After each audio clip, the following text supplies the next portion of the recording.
Julgados e comentados. A jurisprudência sob a ótica do Ministério Público. Uma produção Ministério Público do Paraná.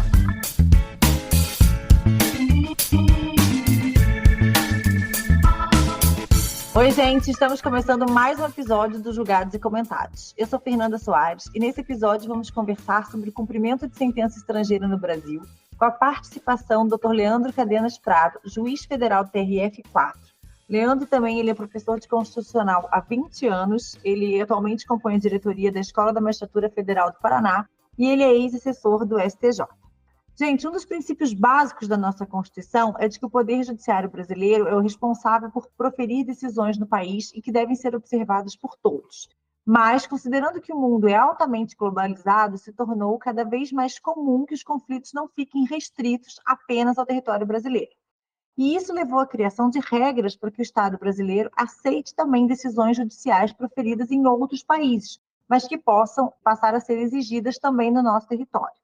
É sobre essas regras que nós falaremos no programa de hoje, que servem para processos de todo tipo, divórcios litigiosos, disputas entre empresas e até mesmo condenações penais são alguns dos exemplos possíveis, como aquele caso de repercussão internacional do ex-jogador de futebol Robinho. E essa não é uma discussão meramente teórica sobre questão de soberania nacional ou os limites do direito internacional. O volume de decisão de outros países que precisam ser analisadas pelo Brasil não é nada irrisório. Em 2018, por exemplo, foram mais de 2.300 decisões cuja homologação necessitou da análise do STJ. Para esclarecer esse tema e lhes contar um pouco de como o debate sobre homologação ocorre na prática, chamamos o Dr. Leandro para compartilhar um pouco de seu conhecimento e experiência.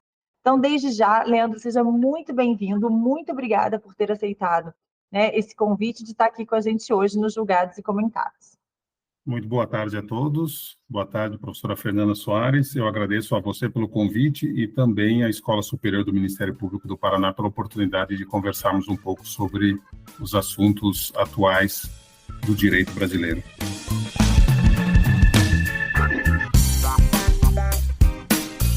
Bom, e como não podia ser diferente, doutor Leandro, é claro que eu vou começar aqui falando com o senhor sobre o caso do ex-jogador de futebol Robinho, que foi condenado, então, a pena de 9 anos de prisão por estupro coletivo cometido na Itália, em 2013. Afinal, foi esse tema que reacendeu essa discussão sobre a homologação de sentença estrangeira no debate jurídico nacional. Mas ele é apenas um dos casos de homologação de sentenças estrangeiras que são apresentados à Corte Superior. A princípio, uma sentença estrangeira só é homologada no Brasil se a sua execução não afrontar a ordem política, os bons costumes e a soberania nacional, dentre outros requisitos.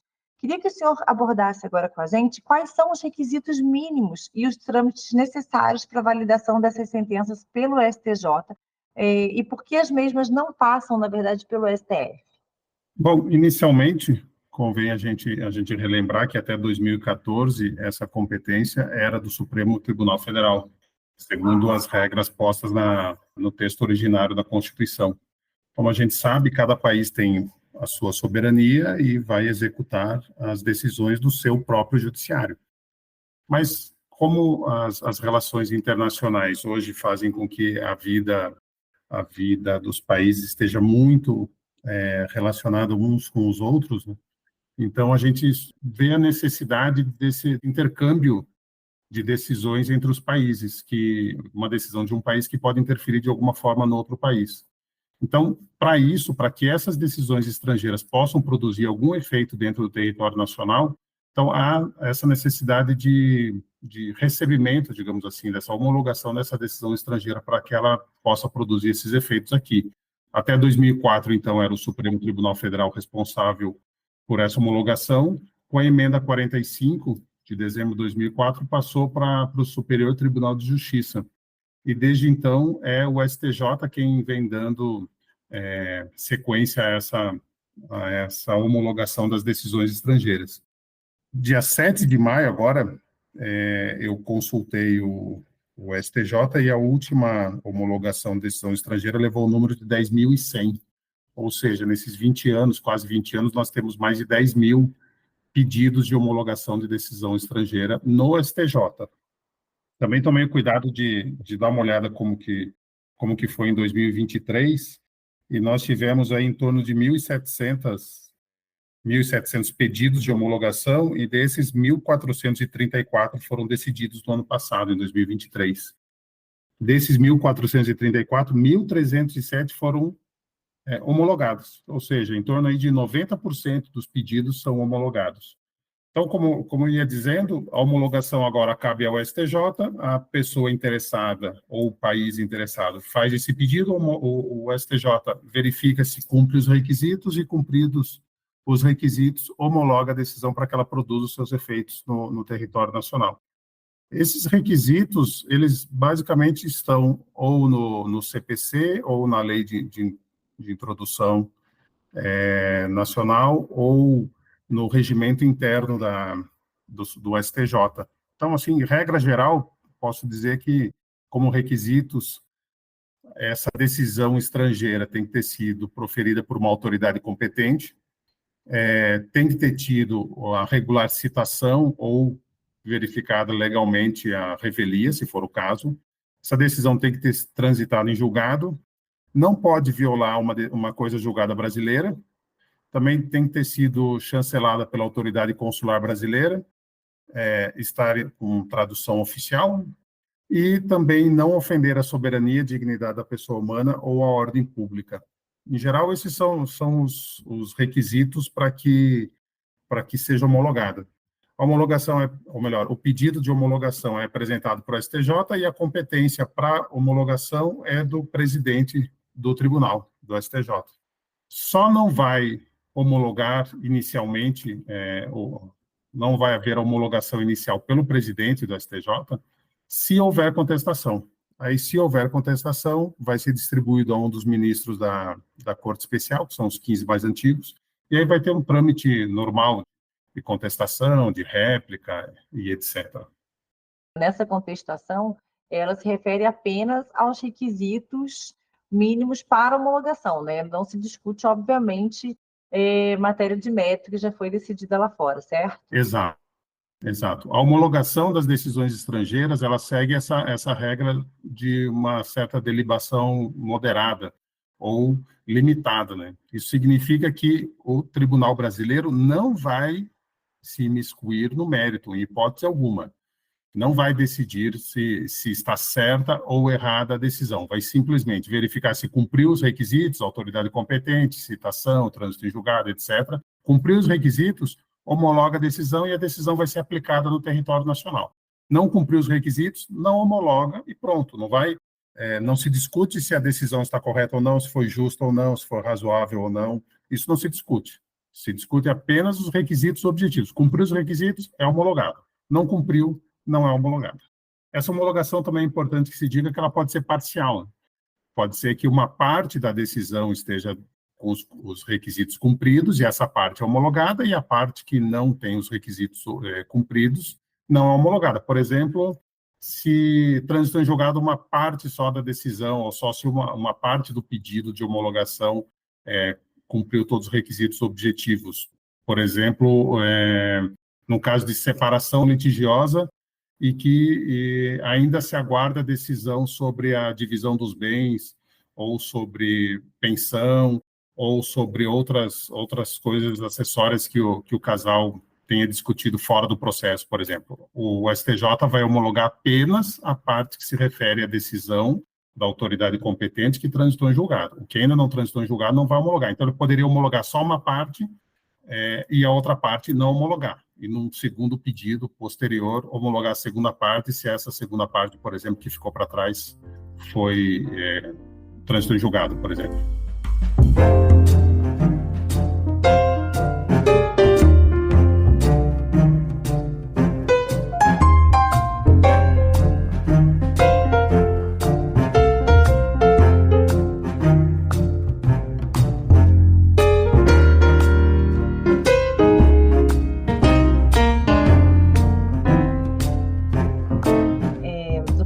Olha só, no aspecto penal, foi muito discutida a transferência da execução de pena entre países prevista na Lei de Imigração.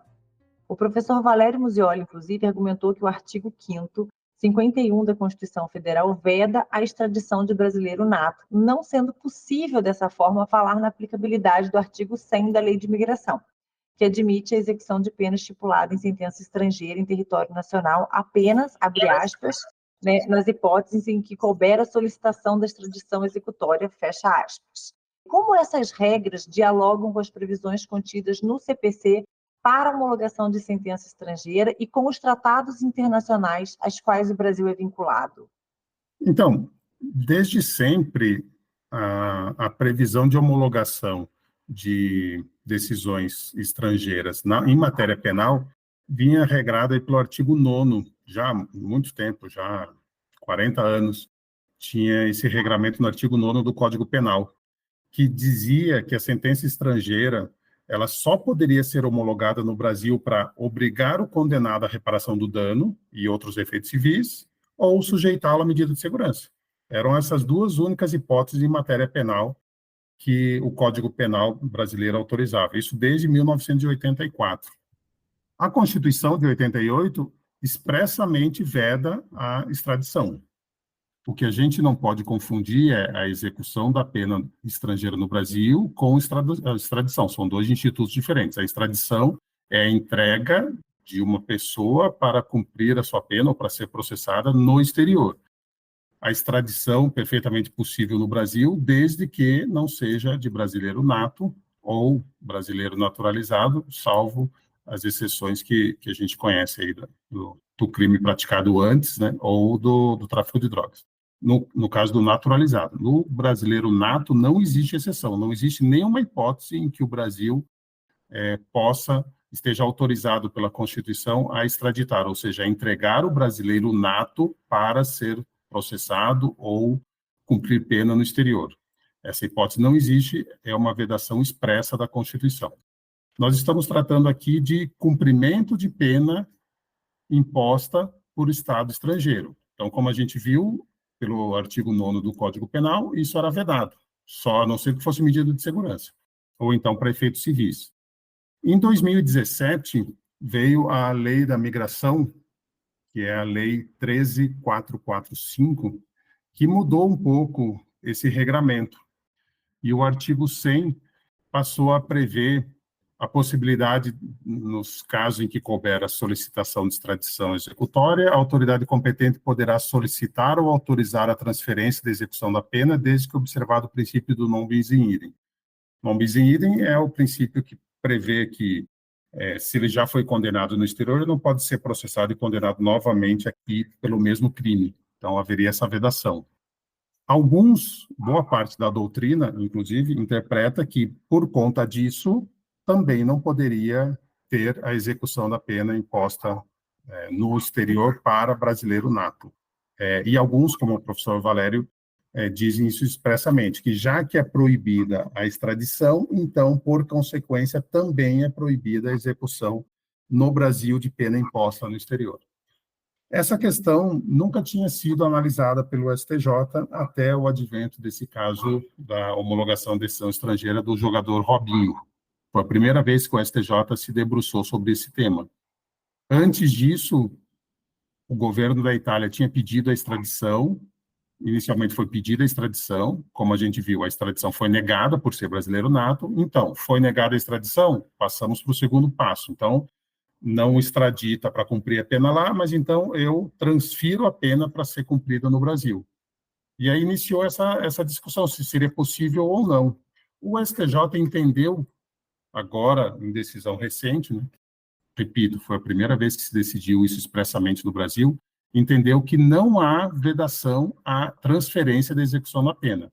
A vedação, repito, a extradição está prevista expressamente na Constituição, tanto é que foi negada. Mas não existe previsão expressa de vedação à transferência da execução da pena. Então, como que o STJ, pela maioria dos seus membros, interpretou esse artigo 100? Lendo o parágrafo único do artigo 100, diz expressamente: a transferência de execução da pena será possível quando preenchidos os seguintes requisitos. E aí o primeiro requisito diz: o condenado em território estrangeiro for nacional, ou tiver residência habitual ou vínculo pessoal no Brasil.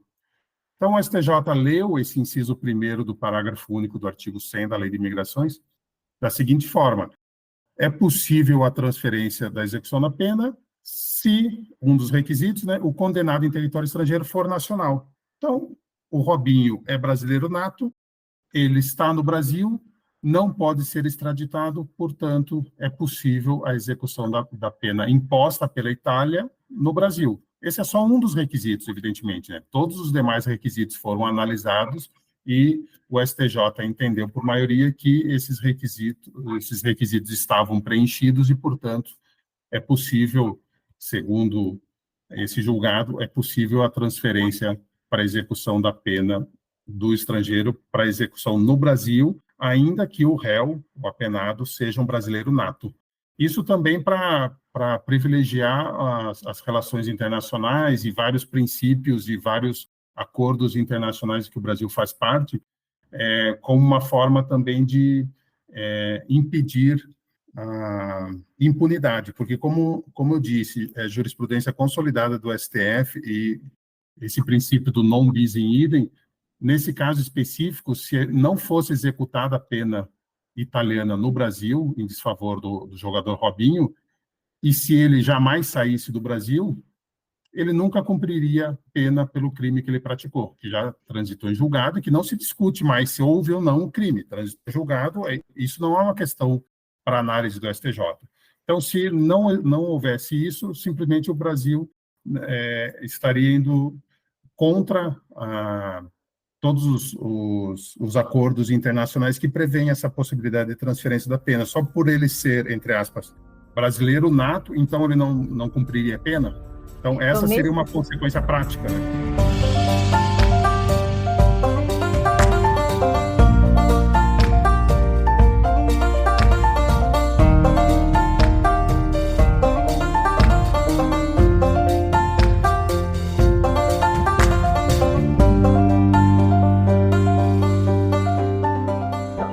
Tema especificamente, já que a gente está inclusive nessa temática, entrando nessa parte de uma eventual impunidade, na ocasião desse julgamento, o subprocurador-geral da República, o Arthur Gueiros, ele disse o seguinte, que foi um julgamento histórico, importante e que seria um leading case, que foi um precedente fundamental e que vai certamente influenciar outros casos de brasileiros que fugiram da justiça estrangeira e se abrigaram no Brasil.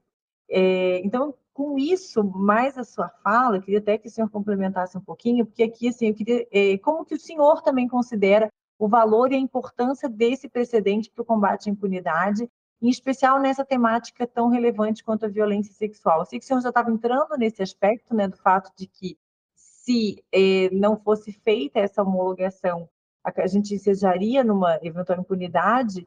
Então, assim, o senhor também tem esse pensamento do professor Arthur Gueiros, que seria que foi realmente um julgamento histórico, que visa realmente esse combate à impunidade.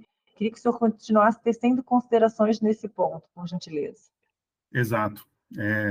A interpretação que o STJ deu e que parte da doutrina também dá é exatamente nesse sentido, que, como eu disse, parte da doutrina entende que, como é vedada a extradição, portanto, também seria vedada a transferência da execução da pena. Não foi essa linha que o STJ seguiu. Então, reformulando, ou dizendo com outras palavras, o brasileiro nato, estando em território nacional, jamais vai ser extraditado, porque é uma vedação expressa da Constituição. Então, seguindo a corrente que não foi adotada pelo STJ, se fosse vedada também a transferência da pena, ele jamais seria punido por esse crime.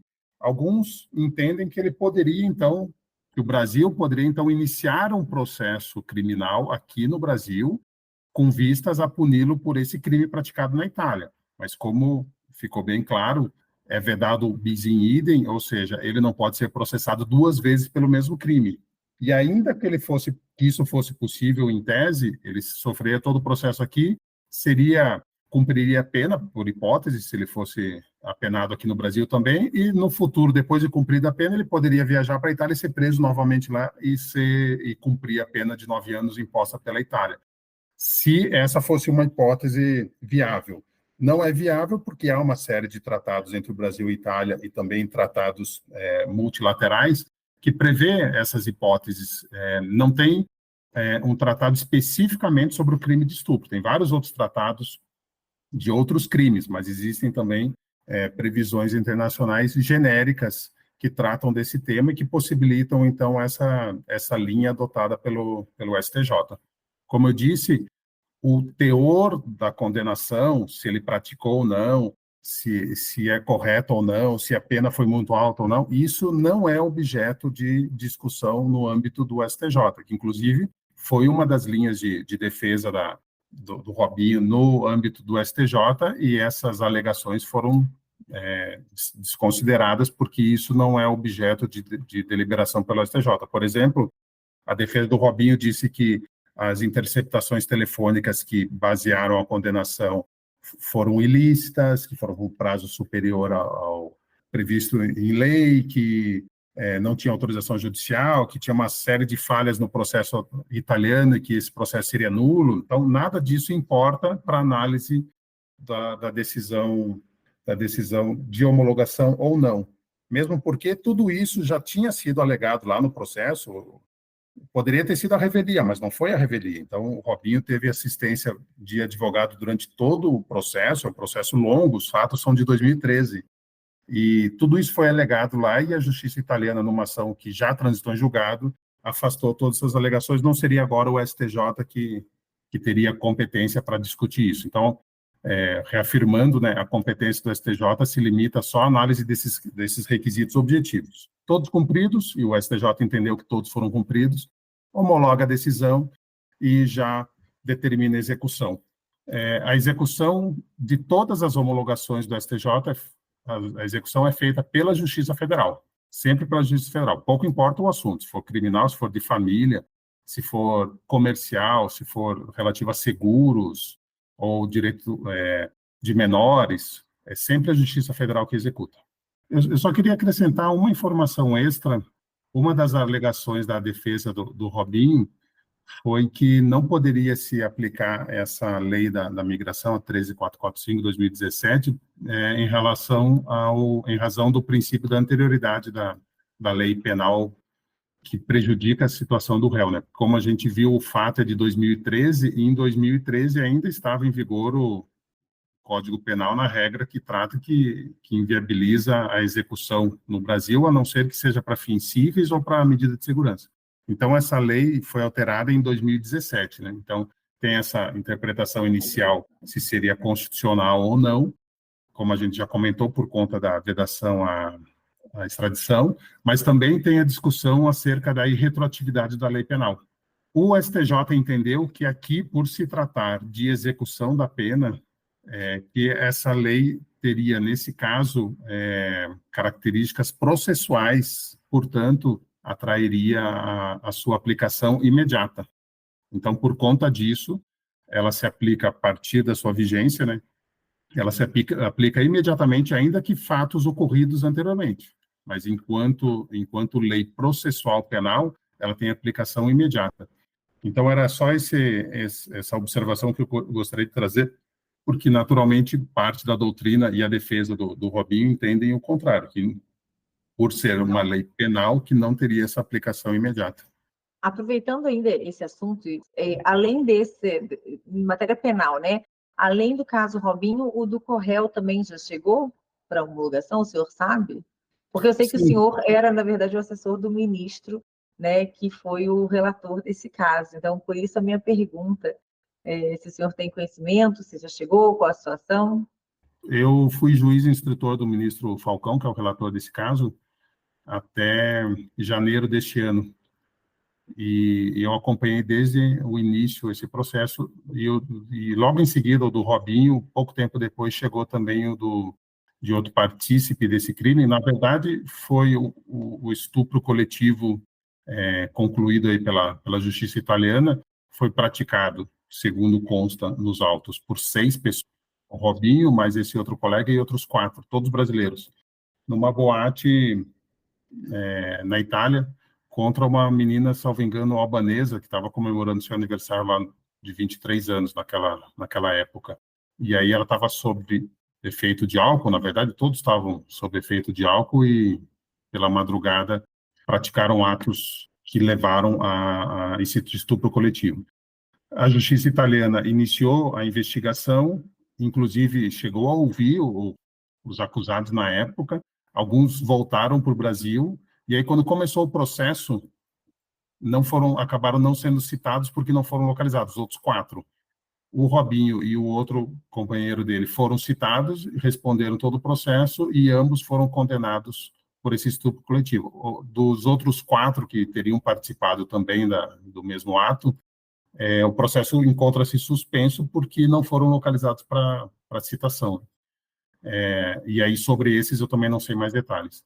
Então, chegou primeiro o processo do Robinho, um tempo depois, não me lembro exatamente quanto, mas talvez um mês ou algo assim, chegou o processo do outro companheiro dele, que também está em vias de ser levado à sessão de julgamento pelos mesmos fatos, com a mesma pena e as mesmas características. Ele também é brasileiro nato, também está aqui no Brasil, e a tendência, a não ser que tenha alguma característica específica nesse processo que não atenda a alguns requisitos, a tendência é que, a partir de agora, a partir desse precedente, os casos parecidos de brasileiro nato, que sofreram condenação transitada em julgado no exterior, tenham a execução da pena autorizada no Brasil. Por isso, eu concordo com o representante do Ministério Público, um precedente muito importante, porque, como eu disse, o Brasil não tinha decidido isso antes de forma expressa sobre essa questão.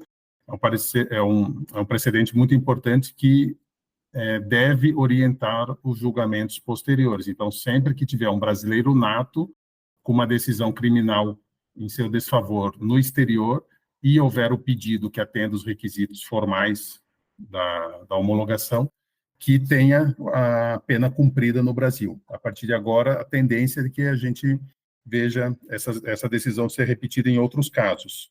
É importante que a gente acompanhe isso, porque também, como foi por maioria, é possível que haja uma mudança na interpretação, né? Foi só uma até agora, a tendência é que as próximas se repitam nesse mesmo sentido, mas pode ser que mude a composição do colegiado e pode ser que haja alguma reviravolta e mude. Mas é importante dizer que a defesa do Robinho recorreu ao STF e o relator ministro Luiz Fux manteve a decisão. Manteve a decisão porque não vislumbrou nenhuma ilegalidade nessa decisão. Então, se tiver alguma alteração, pode ser que venha pelo pleno do STF ou em alguma outra ação futura.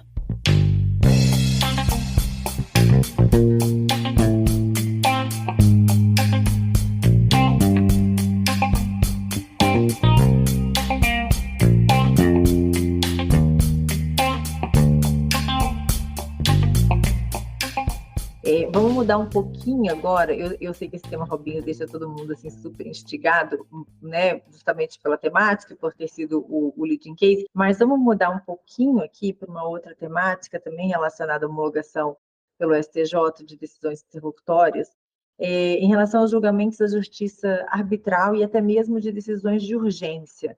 Quais as possibilidades de homologação, além das sentenças propriamente ditas, e no caso das decisões de urgência? Como garantir que a decisão possa ser aplicada no Brasil a tempo de garantir o seu caráter emergencial, sem que com isso se desrespeite todo o trâmite necessário? Sim, também é possível. A legislação ela prevê várias hipóteses de homologação, inclusive prevê hipóteses de desnecessidade da homologação. Por exemplo, se há uma decisão estrangeira de separação consensual, então essa decisão sequer precisa ser homologada, né? Ou então, em outros casos, a legislação prevê que, em casos de urgência, haja uma decisão liminar ou uma tutela antecipada, perfeitamente possível, cumpridos os requisitos da legislação, e um dos requisitos é garantido o contraditório posterior. Então, é apenas uma decisão emergencial, e quem decide se é emergencial ou não é a autoridade estrangeira. Não cabe à autoridade brasileira dizer, não, mas isso daqui não é emergencial, pode esperar. Não. Se a autoridade estrangeira pediu que essa decisão seja executada ou cumprida, inaudita altera pars, porque entende que há algum prejuízo ou é emergencial, etc., a autoridade brasileira, o STJ, só cabe homologar ou não, e não decidir que não é caso urgente. Então, por exemplo, é muito recorrente a homologação de decisões relativas a menores, né? Menores, e pode ser pensão, pode ser alimentos, pode ser visita, ou pode ser sequestro de menores, por exemplo, que um dos pais mora no Brasil, o outro pai mora no exterior, e o que mora no exterior entrou com esse pedido e pode ter uma busca e apreensão, digamos, do menor, por exemplo. Não dá para intimar, para se manifestar, para contestar, etc., porque aí pode, eventualmente, numa determinada circunstância concreta, pode esvaziar aquele provimento de busca e apreensão do menor. Então, nesses casos, é deferido de forma emergencial, sem ouvir a outra parte, mas tem que ter o contraditório posterior. Então, isso garante, primeiro porque isso está na legislação brasileira, então não se está seguindo cegamente um pedido estrangeiro ou uma decisão estrangeira. Existe essa possibilidade na legislação brasileira. E segundo, seguindo a legislação brasileira, o contraditório é diferido, vai ficar para depois, mas vai existir. Inclusive, depois pode chegar à conclusão de que aquela antecipação, aquela decisão urgente não era adequada e reverter, enfim. Mas é possível com o contraditório posterior. A legislação atual, ela já prevê que a previsão em tratados dispensa a homologação de decisão estrangeira. Atualmente, no Brasil, isso pode ser feito com decisões de países do Mercosul relativas a determinadas matérias, que seguem um protocolo que não exige apreciação do STJ. Quais são as vantagens e desvantagens desse modelo, considerando especialmente a integridade do ordenamento jurídico brasileiro? De novo, é uma previsão do ordenamento jurídico brasileiro. Então, se o próprio ordenamento prevê essas exceções, nós estamos atendendo ao ordenamento jurídico, que ele é composto, nós bem sabemos, de várias ordens, desde a Constituição, os tratados internacionais, as leis ordinárias, leis orgânicas, medidas provisórias, enfim, nós conhecemos todo o arcabouço legislativo brasileiro e todo ele, dentro da sua pirâmide aí de hierarquia, tem validade se encontrar validade na norma superior. E esses tratados internacionais, eles prevêem essa hipótese. Claro que, como principal vantagem, está na desburocratização ou na agilidade da execução dessas demandas estrangeiras, né? Isso fica muito mais fácil, é uma demanda menos para o STJ, como a gente viu, o STJ teve ano passado 1.700 pedidos de homologação, é bastante coisa. Então, se puder, aquilo que não tem litígio ou aquilo que atenda algumas características nesses tratados internacionais, já é uma fase a menos, meses a menos, ou talvez mais de ano nessa tramitação desnecessária. Desvantagem, eu não consigo enxergar alguma desvantagem, talvez uma instância a menos de revisão para ver se está tudo certo, mas como os tratados internacionais foram celebrados já levando em consideração que, bom, nesse caso não tem briga, não tem discussão, então não precisa de homologação. No exemplo que eu já dei, o casal resolve se separar no exterior, é consensual, concordam com os termos, para que vai envolver o STJ nisso, se eles concordam, se não tem litígio, se não tem nada. Então, e outros tratados internacionais podem prever também hipóteses em que não existe essa necessidade de mais uma instância revisora para ver se está tudo ok, se pode ser homologado ou não. Então, eu acho que a principal vantagem está na agilidade e na desburocratização. E aí garante uma efetividade até, assim, mais rápida, enfim. Exato.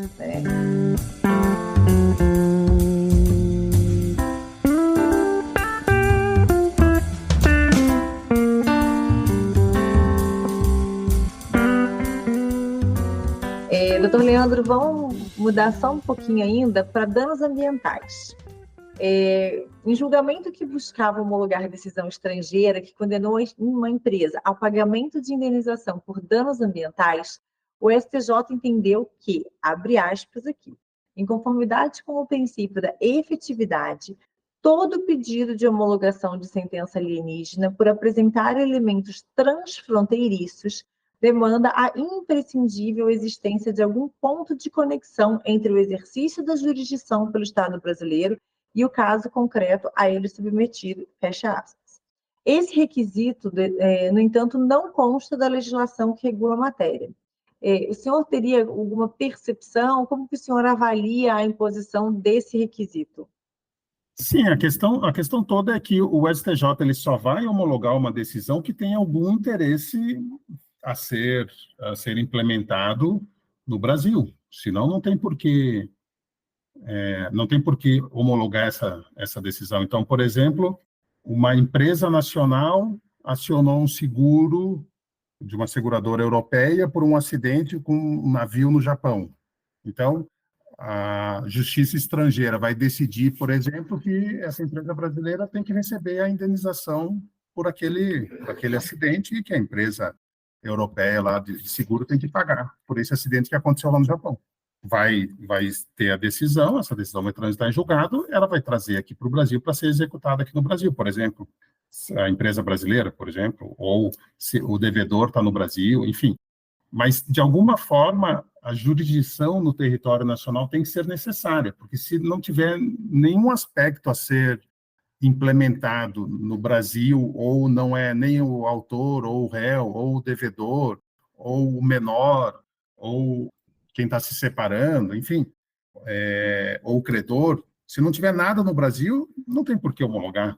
Nesse caso específico, o que aconteceu foi que houve um acidente envolvendo, acho que petróleo, se eu não me engano, e envolvia a empresa Chevron, uma norte-americana, e no julgamento foi condenada a 18 bilhões de dólares por danos ambientais. E aí eles quiseram homologar essa decisão no Brasil. Mas acontece que o Brasil não tem nada a ver com essa história.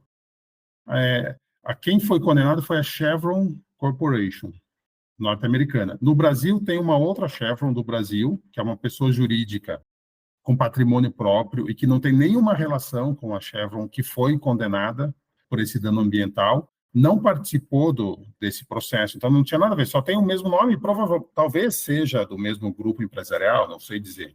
Mas o fato é que o STJ entendeu que, como ela não praticou esse ato, não foi condenada, não participou da lide inicial, não tinha nenhuma conexão, isso aconteceu no Equador, né?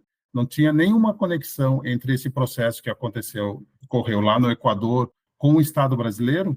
Então, o STJ entendeu que não tem como homologar isso, porque não tem nenhum interesse. Porque essa homologação serviria para quê? Como a gente viu, homologa, vai para a Justiça Federal para executar. E vai executar o quê? Vai executar a decisão de danos ambientais contra a Chevron dos Estados Unidos? Não tem sentido isso, né? Porque se fosse a Chevron do Brasil que tivesse sido condenada e tivessem todos os demais requisitos cumpridos, teria sido homologada e aí na Justiça Federal vai correr uma execução para cobrar dessa empresa devedora o pagamento dessa multa. Tudo bem, mas não era o caso. Então, nesse caso dos autos, não tinha sentido, né, fazer essa homologação. Não tinha relação nenhuma com o Brasil. Exatamente isso. Então, para que não é um requisito que está expresso na lei, mas é um requisito lógico. Não tem por que homologar uma decisão estrangeira no Brasil que não vai ser cumprida no Brasil. As partes não são brasileiras, não estão no Brasil, os bens não estão no Brasil, não tem relação nenhuma com o Brasil. Então, não vai ser homologada justamente porque não tem sentido lógico essa homologação. Então, esse seria um requisito lógico da homologação, que foi colocado aí pelo STJ.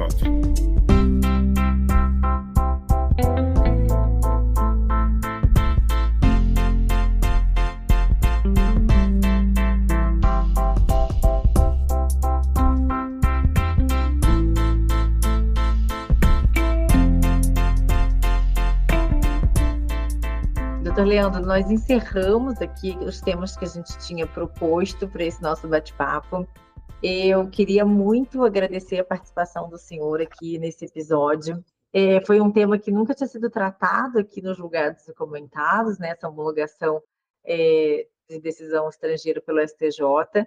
E acho que brevemente a gente ainda conseguiu passar assim, por sentenças penais, agora falamos de danos ambientais, falamos de requisitos, né? Foi mencionado ali casos de divórcios e tudo mais. Eu acho que, ainda que num curto espaço, que é o que a gente tem aqui nos julgados e comentados, foi possível passar para os nossos ouvintes assim, um olhar geral assim, sobre a homologação de sentença estrangeira pelo STJ e, sem dúvida, clarificou muitos questionamentos que nossos ouvintes tinham. Então, eu queria muito agradecer ao senhor, porque eu tenho certeza que esse bate-papo foi extremamente enriquecedor para todos aqueles que nos ouvem. Então, eu agradeço novamente o convite formulado pela Escola Superior do Ministério Público do Paraná, na pessoa da professora Fernanda Soares, que tem toda a minha estima e consideração. Estou sempre à disposição para tratar de assuntos que estiverem ao meu alcance. Agradeço a todos que nos ouviram até aqui e um grande abraço a todos. Então, muito obrigada mais uma vez, professor Leandro. E você, nosso convidado, por favor, não esqueça de curtir ou de se inscrever em nossas redes sociais e assinar nosso podcast no aplicativo de sua preferência. Você também pode participar da elaboração dos julgados e comentados. Para sugerir um tema ou encaminhar dúvidas ou comentários, basta mandar um e-mail para a gente no julgadosecomentados@mppr.mp.br ou pelas nossas redes sociais. Muito obrigada e até a próxima, pessoal.